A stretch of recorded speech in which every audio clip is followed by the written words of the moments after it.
Assalamualaikum warahmatullahi wabarakatuh. Selamat siang teman-teman Rudat FM. Berjumpa kembali dengan Rudat FM di kota Jakarta. Hari Rabu, tanggal 15 Oktober 2025 sekitar pukul 10 lewat. Rudat FM berada di mana nih? Di CPM Duku Atas atau Serambi Temu Duku Atas. Sebuah kawasan transit ya yang menghubungkan stasiun LRT Duku Atas Jakarta, Jabodebek ya, dengan stasiun KAI Sudirman di sebelah barat. Ada juga stasiun KA Bandara atau BNI City, ada juga stasiun Duku Atas BNI untuk MRT Jakarta. Sementara Transjakarta sudah cukup banyak ya, ada halte Galunggung, ada halte Duku Atas, ada juga halte yang berada di sekitar transit di sekitar Taman Duku Atas. Nah teman-teman, kembali kita ke Jakarta sudah 2 minggu lalu ya. Rudat FM terakhir ke Jakarta dan sekarang kembali ke Jakarta. Cuaca masih mendung nih teman-teman. Rudat FM melihat pemandangannya ke arah stasiun LRT Jabodebek Duku Atas, stasiun terminasi ya, ujung dari rute ke Cibubur dan rute ke Bekasi untuk LRT Jabodebek.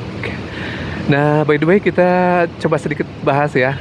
Ini bulan Oktober merupakan 1 tahun pertama dari rejim atau kepemimpinan Prabowo dan Gibran ya.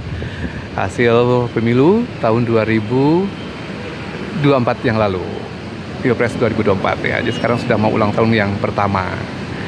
Nah, target ekonomi yang dicanangkan oleh Prabowo Gibran di tahun 2025 adalah 5,3%, merupakan hasil revisi dari target awalnya adalah resminya 5,5 ya.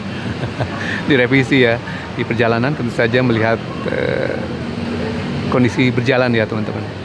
Sekarang sudah mau akhir dari tahun, sudah kuartal ketiga, Oktober, November, Desember, jadi sisa efektif 2 bulan lagi ya teman-teman dalam kuartal keempat ini. Namun kinerja kuartal ketiga yaitu Juli, Agustus, September sejauh ini belum diumumkan ya. Yang sudah terikot adalah kuartal pertama dengan capaian pertumbuhan ekonomi 4,87.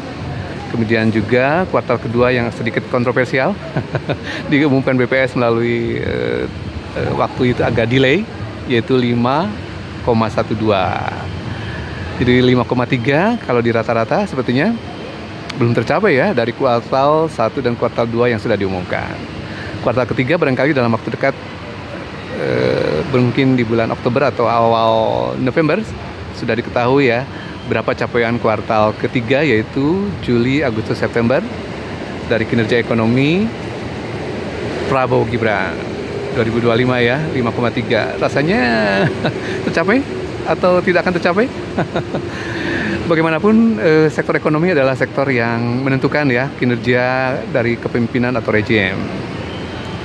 Mungkin hal lain bisa dibelakangkan, tapi ekonomi sangat mendasar atau backbone dari kinerja pemerintahan yang memerintah atau rejim yang sekarang berlangsung, yaitu Prabowo Gibran. Sudah tahun pertama akan selesai, artinya ada sisa 4 tahun lagi. Namun yang efektif untuk bekerja pastinya hanya tinggal 3 tahun. Tahun terakhir biasanya sudah repot lagi dengan persiapan untuk pemilu. Barangkali petahana mau mencalonkan lagi untuk periode kedua, entah apakah Prabowo sendiri akan mencalonkan ataukah yang sekarang menjadi Wapres Gibran akan mencalonkan sendiri-sendiri. Sepertinya kita belum tahu persis. Namun kemungkinan untuk berpisah di tengah jalan bisa saja ya teman-teman. Jadi masing-masing mencalonkan untuk menjadi calon presiden. Tentu saja bukan lagi Wapres. Kemungkinan ya, Rudat FM menebak-nebak. Tapi tetap saja kinerja ekonomi harus dilihat ya teman-teman. Barangkali yang kemarin-kemarin fanatisme memilih karena bansos ataupun karena merayat ataupun karena ya mungkin banyak turun ke masyarakat dengan bagi-bagi kaos begitu ya. Yang tentu saja yang masif adalah bagi-bagi bansos. Semoga saja di masa yang akan datang tidak lagi jadi bahan pertimbangan ya. Yang terpenting adalah bagaimana sebuah rejim menciptakan kesejahteraan secara menyeluruh melalui kebijakan ya teman-teman, bukan juga dengan melalui lempar-lempar kaos. Yang terpenting dari pertumbuhan ekonomi tentu saja adalah bahwa dengan adanya kue ekonomi yang membesar, maka lapangan kerja akan tercipta. Lapangan kerja akan tercipta artinya masyarakat dapat bekerja ya dan memiliki income. Barangkali kalau income-nya baik di atas UMR, tentu saja akan menciptakan kesejahteraan yang baik juga. Tidak seperti sekarang ya, barangkali lapangan kerja sangat struggle, susah sekali ya teman-teman, terutama untuk mereka yang baru lulus dari perkuliahan. Di pemberitaan yang masif saat ini, walaupun mungkin kasus PHK sudah agak sedikit menurun, tapi penciptaan lapangan kerjanya juga tidak terbuka. Jadi Indonesia struggle to create the job ya. Jadi agak masalah mengenai penciptaan lapangan kerja, bahkan sampai mendunia di pemberitaan media luar negeri juga sudah banyak diekspos ya. Apakah MBG, Sekolah Rakyat, Koperasi Merah Putih tidak cukup menciptakan lapangan kerja? Bisa jadi ya teman-teman. Sejauh ini kan yang menjadi program utama dari Prabowo Gibran adalah MBG ya. Sementara MBG juga tidak putus dirundung malang dengan kejadian-kejadian yang cukup masif di Jawa Barat terutama ya, di Tasikmalaya, di Bandung Barat, di Ciamis, Banjar ya teman-teman, Kuningan, kasus keracunan ya, yang tentu saja menciptakan image yang menakutkan bagi siswa tentu saja ya. Dan kabarnya juga serapan dari MBG juga tidak cukup masif.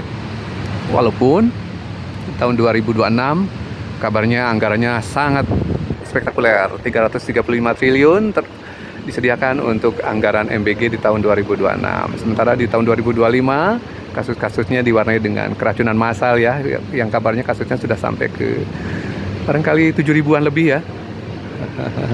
Dan ini pun diultimatum oleh Menteri Keuangan yang baru, Bapak Purbaya Yudi Sadewa, terkait dengan penyerapan anggarannya. Kabarnya mentok-mentok ya, tidak cukup terserap dari apa yang ditargetkan di tahun 2025 ini. So kita ingin melihat apa lagi sih gebrakannya ya, yang menciptakan lapangan kerja dan mendorong pertumbuhan ekonomi, seperti halnya memang yang berupaya didorong oleh Menteri Keuangan melalui stimulus-stimulus yang dalam bentuk kebijakan yang merangsang pertumbuhan ekonomi ya. Namun sejauh ini sepertinya belum terlihat ya. Rilis 200 triliun dari kas negara, saldo anggaran lebih di Bank Sentral atau Bank Indonesia yang sudah dirilis tanggal 12 September lalu ya, pasca dilantiknya Menteri Keuangan yang baru. Sepertinya mungkin sudah ada serapannya, tapi sejauh ini RTPM belum dapatkan datanya. Apakah 200 triliun sudah beredar di masyarakat dalam bentuk pembiayaan kredit? Ataukah masih mengendap di perbankan? Ada 5 bank himbara ya, yang sudah mendapatkan transfer dana dari Bank Sentral, merupakan saldo anggaran lebih pemerintah, yang kabarnya masih ada sisa sekitar 200 triliun lebih ya, yang akan kemudian dirilis. Namun sepertinya yang 200 triliun juga belum terserap. Kalau terserap tentu saja sudah menyebabkan ekonomi Indonesia lebih kencang ya, karena bagaimanapun penyerapan kredit tidak akan secepat transfer dana tersebut ya. Butuh waktu, butuh asesmen kepada siapa dana tersebut akan diberikan ya. UMKM-nya sendiri tidak cukup ekspansif ya, dari dua bulan berturut-turut, Agustus September, meskipun ada ekspansif di sektor manufaktur, namun sepertinya belum cukup kencang untuk menyerap dana kebutuhan ekspansi ya, melalui dana-dana perbankan yang dilempar oleh pemerintah ke sektor perbankan, sistem perbankan di Bank Himbara. Kita akan lihat lagi ya, saat tahun ini tingkat kepuasannya bagus, biasa saja, atau negatif. 20 Oktober 2025, 1 tahun pemerintahan Prabowo Gibran.